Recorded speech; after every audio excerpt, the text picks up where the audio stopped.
Hey there, and Happy New Year. I hope you have nice celebrations, and maybe you have several New Year's resolution for 2024, or maybe people that you know may have different resolutions. Maybe you want to lose weight, um, or get a better shape, or maybe improve some aspects of yourself, remove some bad habits. There may be different options. But we all know that these New Year's resolutions tend to fail after a couple of weeks for a lot of people, maybe a couple of months if you are lucky.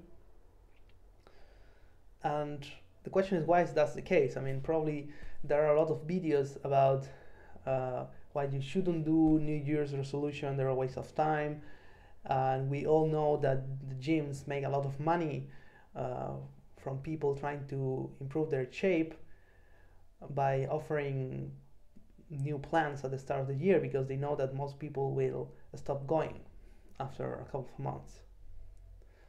So we all know that really New Year's resolution is not a great idea in general.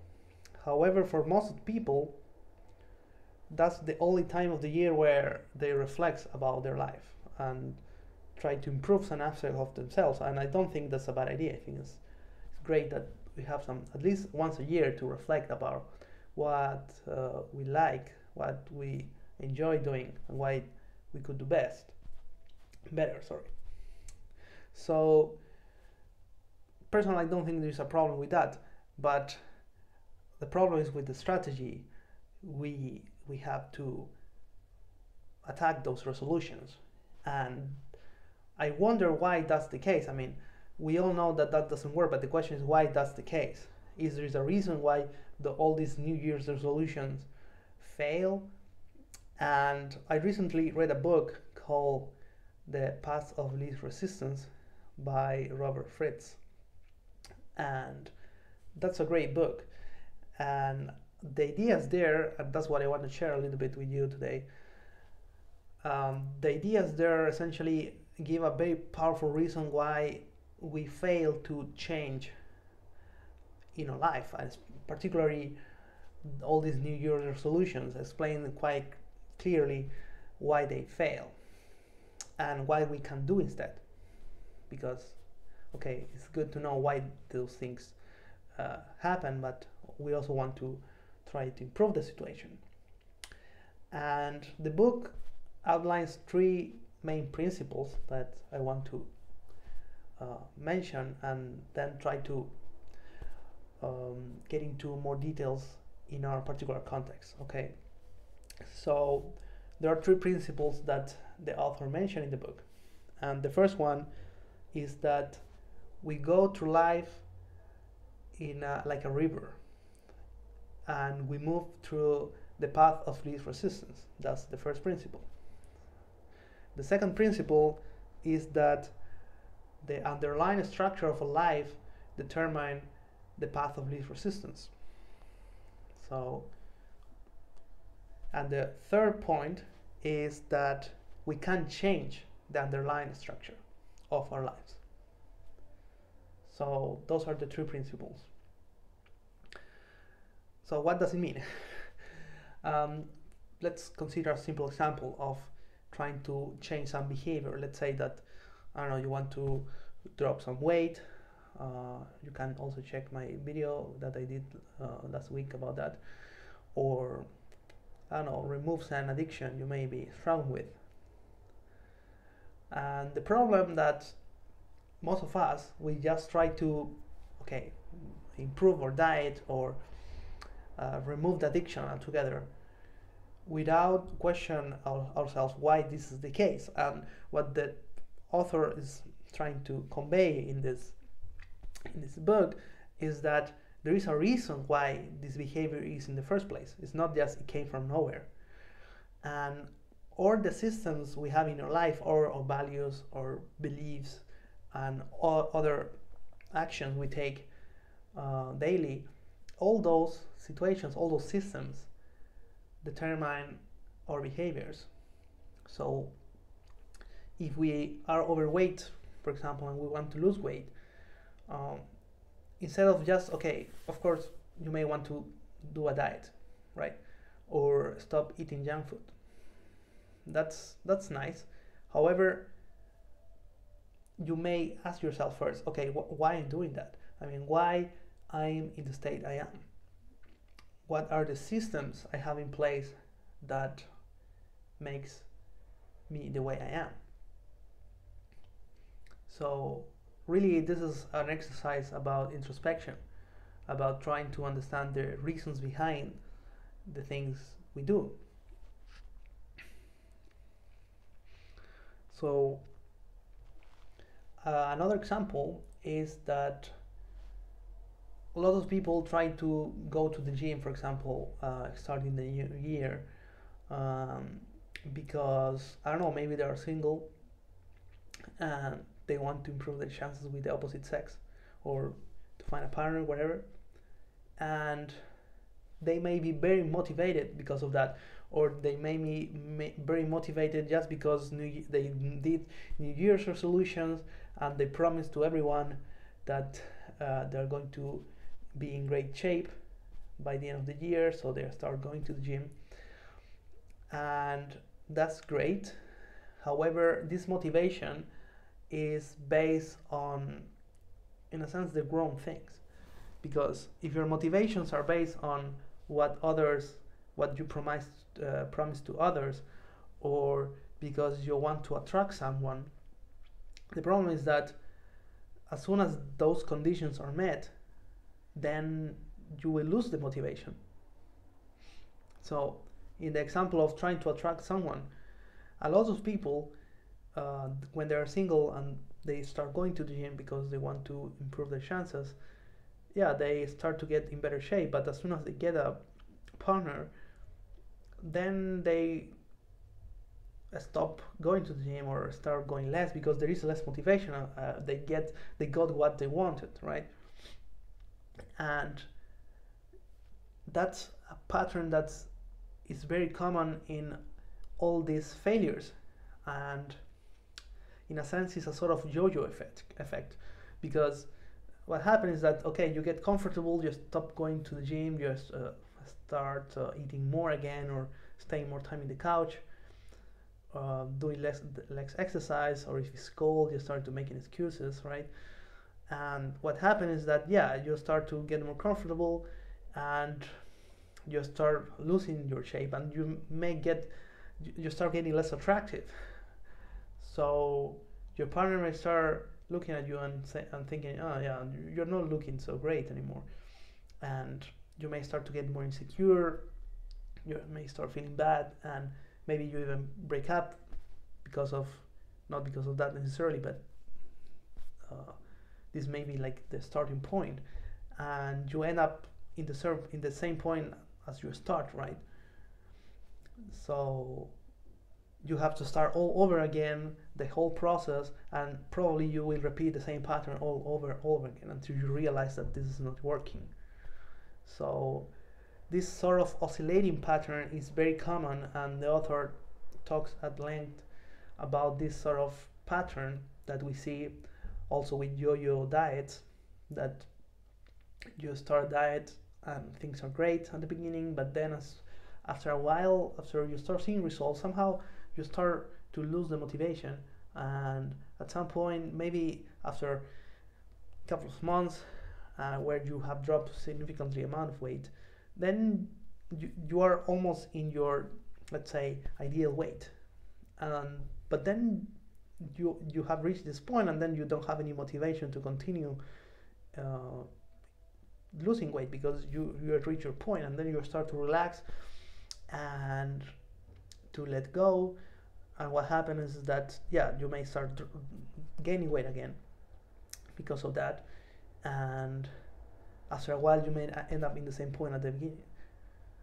So that's very common. So, and the author goes also in length about why this happens, and the reason behind that is that there are essentially two ways of getting motivation. And Of course, there is the extrinsic, intrinsic motivation, but here I want to rephrase in a different terminology that may be a little bit more clear to understand. And is that there are two ways of facing a situation, like losing weight or doing more exercise or changing careers, whatever. And is the problem solving route and the creative route. And the author argues that the problem is that we try to solve these issues using the problem solving route, and the problem solving route has associated this sort of isolation, because the thing is that, let's say that again you want to lose weight, so that's your problem, right? You have a problem, you want to lose weight. So when you are at the beginning, you are very far from the objective, so you have a lot of motivation, but as soon as you start getting closer to your objective, the motivation wanes until at some point it's very low, and then you lose all motivation altogether. So that's the problem, that this way of handling the problem leads to this yo-yo effect or isolating pattern. On the other hand, there is the creative approach. And what does it mean? Essentially, instead of trying to solve a problem, in this case losing weight or removing a bad habit, is a shift in the way you see things. So the idea here is that instead of trying to solve a problem, you ask yourself, what do you really want? Who do you want to be? And this may sound like this doesn't matter. After all, I mean, this is just a matter of point of view. It really doesn't change anything, right? And this is very subtle, but it can be extremely important. And I will explain why this is the case. But in short, the thing is that if you reframe the problem and you ask yourself, who do you want to be, instead of what problem do I want to solve, this is in a sense a structural change, because as I mentioned at the beginning, the structure underlying our behavior is the key to change it or improve it. So by asking yourself, who do you want to be, in a sense you are trying to ask yourself, what structures do I need to have in my life to do whatever I want to do? So this change of paradigm, which is very subtle, puts the resolution, in a sense, in the structure rather than in the behavior itself. Remember that we have behavior, we have structure. So the problem solving route focuses on the behavior, while this creator approach focuses on the system, on the structure we want to implement. And that makes a lot of sense. So what does it mean in a more practical term? So again, the simple example of losing weight, which is very common, very popular, that's why I repeat it over and over again, but there are many examples. So in this case, the problem solving route is about, okay, I want to lose weight, that's the problem. The creative approach asks, okay, a person with this approach would say, okay, I want to be a healthy person, I want to be a fit person, I want to be a different person, I want to be able to move better, to have more agility, to have more strength, to be able to do things that I want to do, like, I don't know, I want to, go in a hike or run a marathon. So you see, you start to visualize yourself, and part of the process is to visualize who you want to be, because I think that also lots of people we are very vague with the objectives, with the purposes we have. It's like, okay, lose weight is extremely vague, right?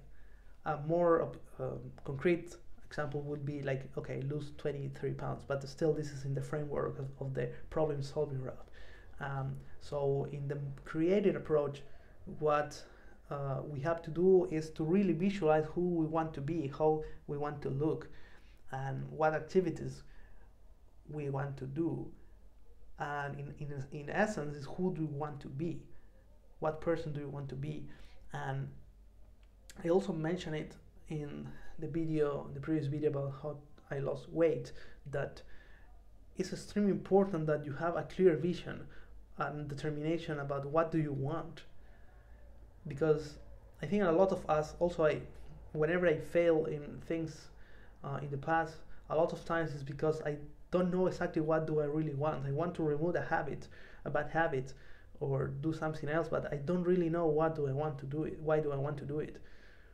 And I think that happens a lot also in self-improvement sort of advice, that the YouTuber, the person says, yeah, you should do this, you should do that, but you really don't, I mean, you can of course follow their advice, but you really don't have a compelling reason why you should do this. You haven't internalized this, and that's, I think, a lot of the reason why a lot of us fail trying to implement this advice, because we really haven't thought deeply about who do we want to be, what's the best version of yourself that we want to be.